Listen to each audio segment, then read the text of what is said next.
Hello everyone, and welcome to Hill Street. Today's story is My Brother Always Wakes Me Up at 3 a.m. by Crimson Wolf 0422. If you end up enjoying this story, please leave a like, and if you enjoy hearing stories from me, please subscribe and become a resident of Hill Street, and let me know how I'm doing in the comments. Now, let's get to this nightmare. A couple of months ago, my 7-year-old brother moved into my room. Ever since he moved in, he wakes me up at 3 a.m. saying, "I heard a scary noise," or, "I'm scared, brother." Now my parents' room is around the corner, but it would be too much trouble helping him to them, and I usually go to bed late, so I just let him climb into my bed, and we fall asleep together. I noticed that he always wakes me up at the start of the witching hour, and it was kind of freaky. One night I was playing games with my friends a little later than usual, and I got into bed around 2 a.m. I was too excited to fall asleep, so I pretended to sleep. Fake it till you make it, right?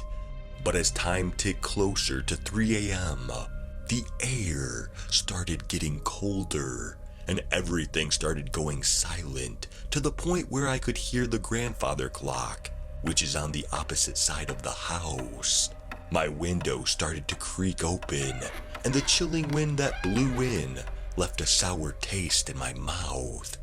As the clock struck 3 a.m., my brother got out of bed and climbed into mine. I'm still pretty awake, so I decide to take a quick glance around my room, and then I saw it. There's a figure so tall, its head touches the roof.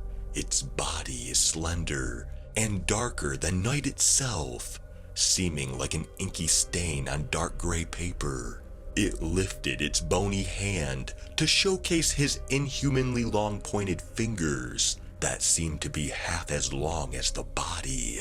Terrified at the sight, I pretend to roll over so as not to stir suspicion in the creature.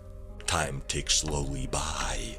The very air became anxious as the creature just stood in the furthest corner of my room, next to a window.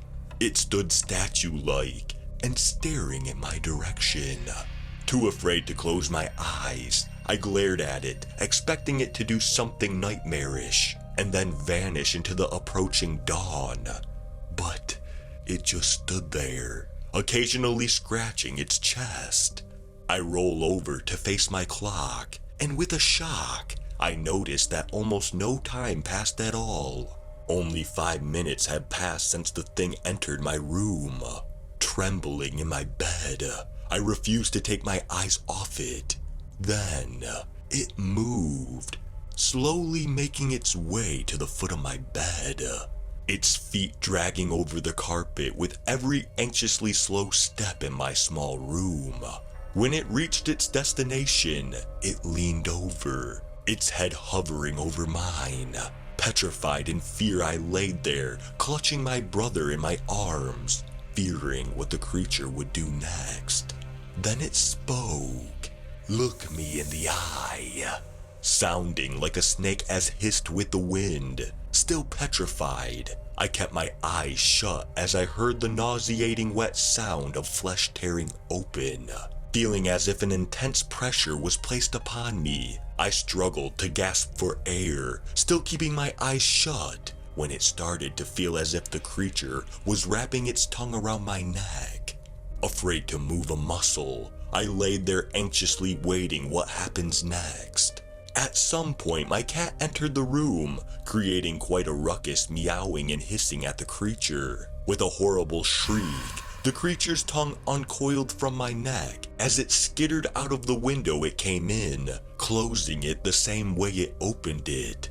I wake up in a cold sweat at 6 a.m. to find my brother in my arms and my cat sleeping at my feet, with my neck feeling extremely stiff. My day went as normal, thinking the events that took place was just a dream my exhausted mind cooked up. As night came around, I decided to do a little test. I created an unbroken line of salt on my windowsill, stretching between the two sides of the wall. After doing that, my brother slept in his own bed for as long as I left the salt line unbroken. Unfortunately, with it being summer, I had to open a window now and then to cool down the room, and I nearly forgot about everything that happened. I decided to play games on my phone till 2 a.m., only stopping due to feeling a bit drowsy. The salt line, as you could imagine, was blown away by the wind, and the events of that night repeated like clockwork, as if rehearsed countless times. Forgetting to make the salt line a couple days in a row, I decided I'm going to give this creature a taste of silver. When my grandfather passed, his silver bracelet was passed on to me, not thinking I'm going to use it as a weapon one day. I took quite a nap during the day so I could stay up the whole night. 3 a.m. came, and I already had my bed open for my brother. He crawled in, and I continued to sleep as I sat upright with my legs stretched out. I kept my eyes closed as the scene unraveled as usual, but this time, when the creature's head was inches away from mine, I gave it an uppercut of note. The silver bracelet wrapped around my knuckles and my fist connecting square with the creature's jaw. It released a screech of agony as it fell backwards and unbalanced. Its eye flashed open, allowing me to gaze into the cycloptic void centered in the middle of the creature's face, where a blinding light bled out into the dark room. In its eye, I only saw nightmares, visions of the apocalypse, the assortment of demons under our beds, and the sight of our inevitable demise.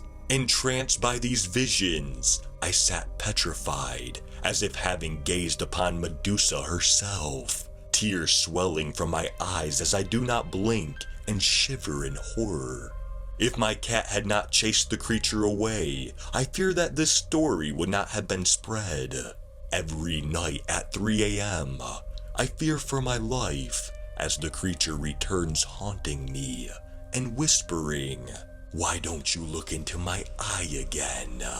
I warn you all, beware the creature that comes out during the witching hour. If you value your life and sanity, you shall heed my warning.